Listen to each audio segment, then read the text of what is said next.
Hello दोस्तों, आज हम बात करेंगे एक ऐसे डॉक्यूमेंट की जो हर स्टॉक मार्केट ट्रेडर और इन्वेस्टर के लिए इम्पोर्टेंट होता है। जी हाँ, I am referring to a contract note. पर क्या ये डॉक्यूमेंट समझना आपके लिए कॉम्प्लिकेटेड है? डोंट वरी, हम इसे झट से सिंप्लीफाई कर देते हैं। कॉन्ट्रैक्ट नोट एक लीगल डॉक्यूमेंट है जो आपका ब्रोकर आपको इश्यू करता है जब भी आप कोई स्क्रिप्ट बाय या सेल करते हैं। इस डॉक्यूमेंट में ट्रांजैक्शन रिलेटेड और भी डिटेल्स जैसे कि script name, quantity, price, brokerage, statutory charges, taxes etcetera भी मेंशन होते हैं। अब चलिए इसका स्ट्रक्चर समझते हैं। कॉन्ट्रैक्ट नोट के टॉप लेफ्ट कॉर्नर से अगर हम शुरू करें तो यहाँ आपको डेट ऑफ ट्रेड के साथ आपके पर्सनल डिटेल्स दिखाई देंगे, जैसे कि name, address, mobile number, PAN and UCC. आपके ट्रांजैक्शन की settlement details like date and number top right में मेंशन्ड है। अगर आपने इक्विटी और डेरिवेटिव्स इन दोनों सेगमेंट्स में ट्रेड किया है तो इनकी ट्रेड डिटेल्स आपको अलग अलग टेबल में मिलेंगे। यहाँ पर पहले हम इक्विटी सेगमेंट के डिटेल्स देख सकते हैं। इस टेबल में आपने जिस स्क्रिप्ट में ट्रेड किया था उसका नाम या सिंबल यहाँ देख सकते हैं और आपके सारे ट्रेड्स के details like ISIN, quantity, WAP यानी weighted average price, brokerage if any, WAP after brokerage और total value of trades inclusive of brokerage भी यहाँ देख सकते हैं। आगे बढ़ने से पहले हम वेटेड एवरेज प्राइस का कॉन्सेप्ट समझ लेते हैं। आपके ट्रेड्स जिस प्राइस पे एग्जीक्यूट हुए हैं उनका एवरेज प्राइस आपको WAP अक्रॉस एक्सचेंजेस वाले कॉलम में दिख जाएगा।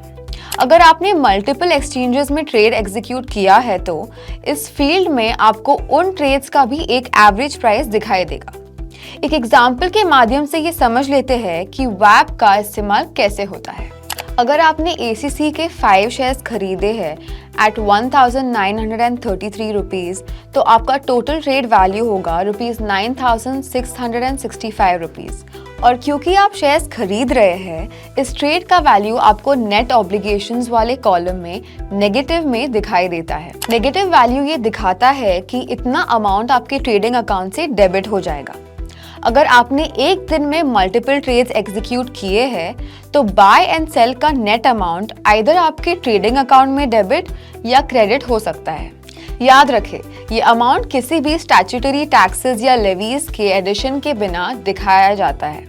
अभी हम आपके कॉन्ट्रैक्ट नोट के डेरिवेटिव वाले सेक्शन को भी समझ लेते हैं। इस टेबल में आपके डेरिवेटिव्स यानी F&O ट्रेड्स के details like contract description, type of transaction like buy and sell, quantity, weighted average price यानी WAP per unit, brokerage, WAP after brokerage और नेट टोटल वैल्यू जैसे डिटेल्स मेंशन्ड होते हैं।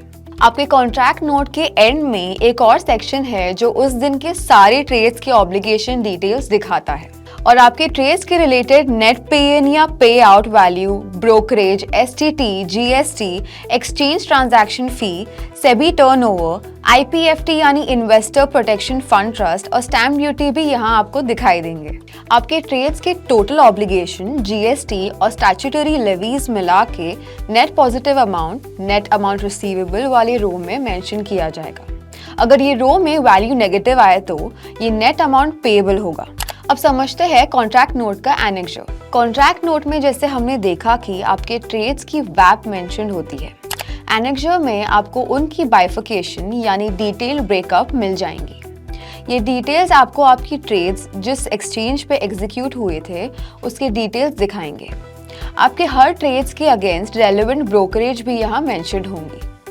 तो इसी तरह आपके कॉन्ट्रैक्ट नोट में आपके ट्रेड्स की सारी डिटेल्स आपको एक जगह मिल जाती है। कॉन्ट्रैक्ट नोट आप mStock ऐप में यहाँ रिपोर्ट सेक्शन में जाके आपकी चुनिंदा पीरियड के लिए जनरेट कर सकते हैं। अगर आप वेब से mStock डीमैट अकाउंट को ऑपरेट करते हैं तो वही पाथ फॉलो करिए और कॉन्ट्रैक्ट नोट जनरेट कीजिए। है ना सिंपल कॉन्ट्रैक्ट नोट समझना? अगर आपको ये वीडियो अच्छी लगी तो लाइक और सब्सक्राइब जरूर कीजिए। रेगुलर अपडेट्स पाने के लिए क्लिक कीजिए बेल आइकन पर। Investments in securities markets are subject to market risks. Read all the related documents carefully before investing.